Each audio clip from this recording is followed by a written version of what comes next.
1. A partir de los sectores corporativos aglutinados en torno al Club de Roma en Europa o en torno a los informes Rockefeller y Kissinger en Estados Unidos, el neomalthusianismo ha ido progresivamente extendiéndose durante las décadas del neoliberalismo, impregnando progresivamente las ideologías, los medios de comunicación, las universidades o la cultura popular a través de las sucesivas campañas posmodernas contra la natalidad y contra el desarrollo. 2.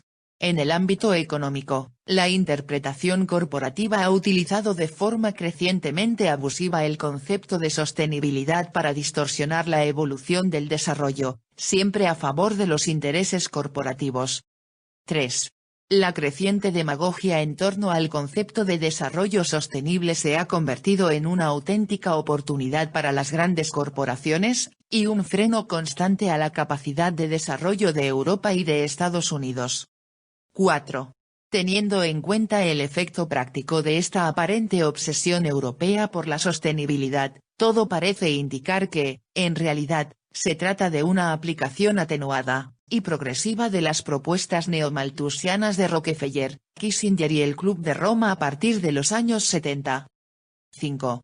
Esta interpretación queda ahora ya claramente reforzada cuando, durante este mismo año 2020, la élite corporativa nos apunta ya de forma clara, y expresa a un nuevo modelo de desarrollo basado en una interpretación más agresiva de la sostenibilidad y, ahora sí, contemplado de forma rotunda como un modelo de destrucción creativa.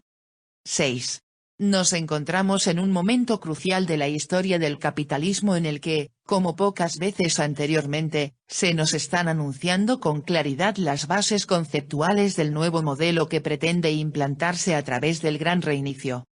Desarrollo sostenible. Desarrollo inclusivo. Destrucción creativa. 7.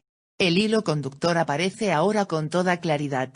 La filosofía nihilista y reduccionista del posmodernismo, y las teorías del desarrollo sostenible han venido preparando el camino hacia un proceso de destrucción sistemática que, correctamente organizado, ha empezado ya a liberar espacios del mercado para que las grandes corporaciones oligárquicas consigan así el triple objetivo de incrementar sus resultados, ampliar su poder económico y reforzar el control político que ya mantenían sobre Occidente.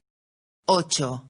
El origen de todo ello, como hemos visto, es casi paralelo al origen del neoliberalismo. Son las doctrinas antinatalidad y antipoblación impulsadas por la élite corporativa desde los años 70, que utilizaron después las sucesivas campañas posmodernas para destruir progresivamente el tejido social y económico europeo. Ahora nos enfrentamos a la siguiente fase,